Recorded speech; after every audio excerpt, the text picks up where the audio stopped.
अस्सलाम वालेकुम जी। मैं आपसे मुखातिब एजुकेटर जावेद मलक। हम बात करेंगे पीएमएस मिनिस्टेरियल की अपडेट के बारे में कि पीएमएस मिनिस्टेरियल जो है वो लेट क्यों हो रहा है। इसके अलावा एक क्वेश्चन था कि काफ़ी क्यूरीज आ रही थी कि पीएमएस जो है वो 2025 सॉरी 2024 के अंदर अब होगा या नहीं होगा। इसकी जो एड है वो कब तक आएगी और जो इशू चल रहा था वो कब तक रिजॉल्व होगा। हम इसी पर अभी बात करेंगे।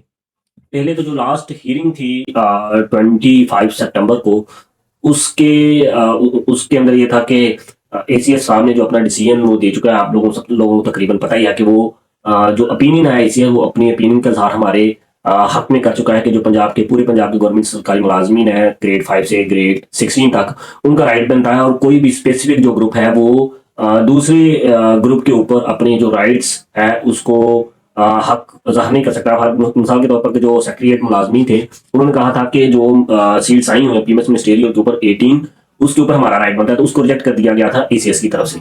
अब जब 25 सितंबर को जो हियरिंग होनी थी उसमें जो एसीएस का जो लॉयर था या जो एसएमजेडी का वकील था, उसने वो वाली जो ओपिनियन थी वो कोर्ट के अंदर पेश कर देनी थी और जज साहब ने हमारे हक में डिसीजन दे देना था।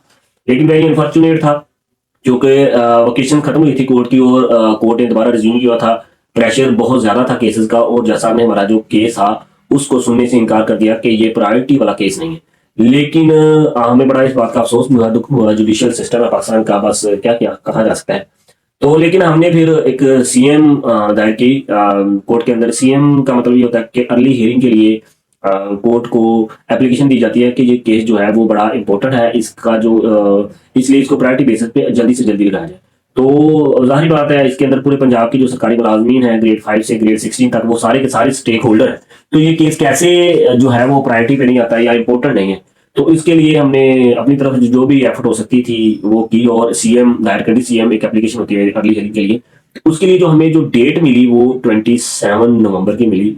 होना तो ये चाहिए था कि ये केस फौरी तौर पे 8-10 दिनों के अंदर या 15 डेज के अंदर स्केड्यूल होता था, लेकिन अनफॉर्चुनेट क्या किया जा सकता है।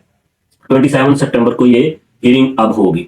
अब अगर तो ये हियरिंग इंशाल्लाह ताला हो गई तो हम बड़े पुरउम्मीद हैं अल्लाह के घर में, क्योंकि एसीएस साहब ने ओपिनियन तो ऑलरेडी हमें हमारे हक में दी हुई है। तो ये केस का जो डिसीजन है वो 100% हमारे हक में ही आ जाएगा। तो वैसे तो एसीएस साहब का डिसीजन वो डिपार्टमेंटल लेवल के ऊपर वो तो हमारे हक में ऑलरेडी हो चुका है। लेकिन अब हम इसको लीगल कवर देने के लिए इतनी जो है वो कोशिश कर रहे हैं ताकि आइंदा कोई भी जो गासिब किस्म का ग्रुप होता है, जो जालिम किस्म का ग्रुप होता है, जो हमेशा दूसरों के ऊपर नजर रखता है कि उनको क्या मिल रहा है, वो अपनी तरफ नहीं देखता कि हमारे पास ऑलरेडी काफी ज्यादा कोटा मौजूद है, लेकिन वो हमेशा दूसरों की तरफ ही देखता रहता है। वो दोबारा ऐसे कोर्ट में जाके मामला को पेंडिंग करने की कोशिश ना करे, स्टे लेने की कोशिश ना करे या लंबा इसको करने की कोशिश ना करे।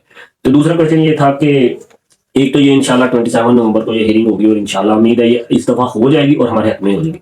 सेकंड ये कि जो एड कब तक आएगी, सारी बात है जब कोर्ट की हियरिंग हो जाएगी। जब भी कोर्ट की हियरिंग हुई तो जैसा जो है वो अल्टीमेटली एसएनजेडीए को ऑर्डर करेंगे आपको कि आप अर्ली एज पॉसिबल जो है वो एडवर्टाइजमेंट दें। और वो जो एडवर्टाइजमेंट होती है वो विद इन 2 to 3 वीक्स का टाइम होता है। उम्मीद है अगर कि जैसा केस का फैसला सुन ले तो फिर दिसंबर तक एडवर्टाइजमेंट आ सकती है। लेकिन ये डिपेंड करता है कि जैसा केस होने। और मुझे इस दफा वैसे कोई इशू तो नहीं है, लेकिन क्या किया जा सकता है, कोई ऐसी बात ना हो जो बाद में फिर कोर्ट में हमारे लिए प्रॉब्लम होती है। तो लेकिन मैक्सिमम हमारी जो हमें उम्मीद है कि जो जैसा है वो इस दफा केस का फैसला भी सुनेंगे और एडवर्टाइजमेंट जो है वो दिसंबर में पुरुम्मीद है कि आ जाएगी। लेकिन ये जो बात थी कि पीएमएस मिनिस्टेरियल कब तक होगा, अब ये अल्टीमेटली है कि जो साल है वो खत्म हो रहा है। अब ये गेम जो है, खेल जो है, ये जो जंग है अब वो 2025 की तरफ मूव कर गई है। और ये मई 2023 से ये जो आपस में ये क्रैश सेक्रेटरीट ग्रुप वालों की वजह से शुरू हुआ है, वो अब तकरीबन इसको 2 साल हो चुके हैं। और उम्मीद है कि अब इंशाल्लाह कि ये 2025 में हो जाएगा। एक और भी यहाँ के जो एसएनजेडी की तरफ से एक रिक्वेजिशन गई थी पीपीएससी को पीएमएस मिनिस्टेरियल के लिए, तो पीपीएससी ने इसके ऊपर एक ऑब्जेक्शन लगा दिया जिसकी वजह से वो वापस चली गई कि किसी जो सेक्रेटरी हैं, शायद एडिशनल कुछ सेक्रेटरी हैं, उनके साइन नहीं हुए थे रिक्वेजिशन के ऊपर, इसलिए वो वापस चली गई है। लेकिन वो वापस मिलने के बाद अभी तक स्टिल वापस पीपीएससी को साइन होने के बाद वापस रिसीव नहीं हुई। तो अल्टीमेट ये जो सारे मैटर्स हैं ये हियरिंग के बाद ही अब ज्यादा स्ट्रीमलाइन की तरफ जाएंगे और इंशाल्लाह ये 2025 के अंदर पीएमएस जरूर होगा। वो इस तरह शजर से उम्मीदें बाहर, किसी भी ओपिनियन, किसी भी क्यूरी के लिए आप मुझे कमेंट बॉक्स में ज़रूर क्वेश्चन कर सकते हैं। Try my best to satisfy yourself. Please मेरे चैनल को लाइक, सब्सक्राइब और शेयर ज़रूर करें। Subscribe. Thank you so much. अल्लाह हाफिज़। अस्सलाम वालेकुम।